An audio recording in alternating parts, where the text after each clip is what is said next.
Shalom Bapak Ibu semua yang dikasihi oleh Tuhan Yesus. Hari ini Selasa 18 Februari 2025, renungan kita berjudul Bangsa yang Diberkati Tuhan. Firman Tuhan kami ambil dari Injil Yohanes 14 ayat yang ke-6. Kata Yesus kepadanya, "Akulah jalan dan kebenaran dan hidup. Tidak ada seorang pun yang datang kepada Bapa kalau tidak melalui aku."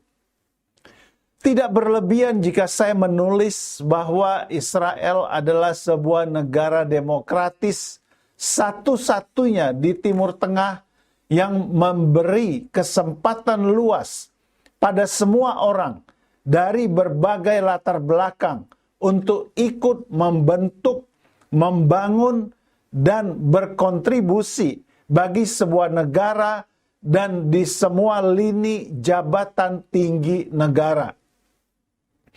Menjadi salah satu negara tertinggi dalam menghasilkan jumlah pemenang Nobel.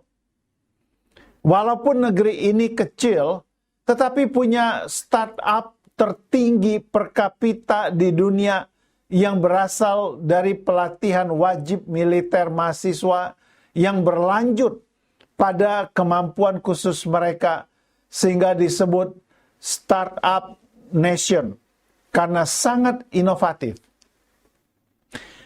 Israel punya kemampuan teknologi terbaik di dunia, disiplin etik dan moral yang tinggi, tindakan kemanusiaan yang hebat, sekalipun jarang sekali dipublikasikan secara jujur dan terang benderang.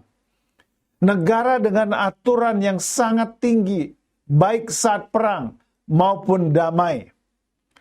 Negara yang menjalankan konstitusi dan komitmen bangsa yang luar biasa, sehingga setiap warga negaranya merasa terlindungi. Teknologi mereka diutamakan untuk keselamatan dan kesejahteraan warga negaranya. Tidak ada negara di dunia yang begitu komit terhadap persaudaraan bangsa seperti negeri kecil ini. Dalam tindakan perang, mereka akhirnya diperhadapkan dengan musuh peradaban, musuh demokrasi, akuntabilitas, dan keterbukaan. Bukan hanya terhadap mereka, tetapi hampir di seluruh dunia yang menjadi poros kejahatan terorisme. Negeri kecil itu menyuarakan kemerdekaan.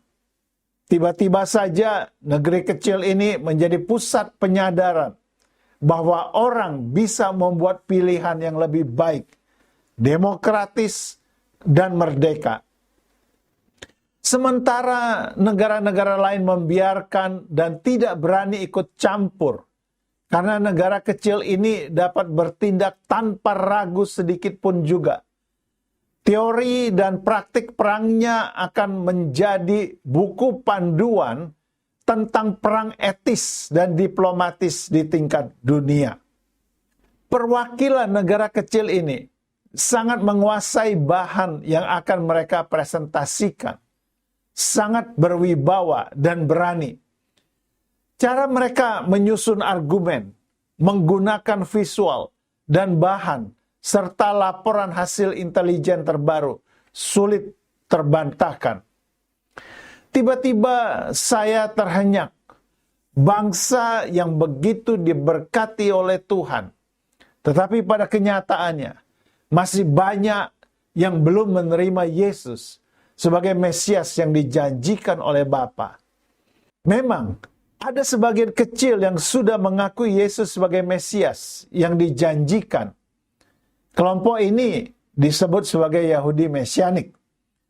Tetapi sebagian besar dari bangsa ini belum mengakui Yesus sebagai Mesias yang dijanjikan oleh Bapa.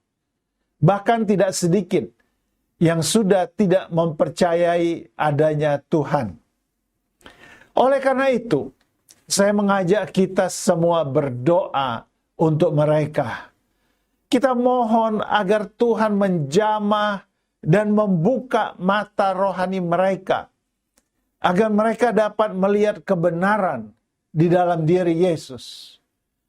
Sebab kita percaya bahwa tidak ada keselamatan di luar Tuhan Yesus.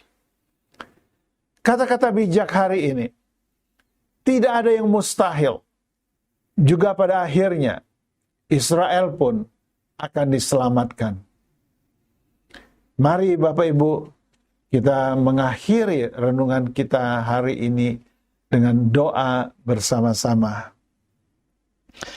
Bapa, saat ini aku berdoa untuk bangsa Israel yang belum menerima Yesus sebagai Mesias yang dijanjikan.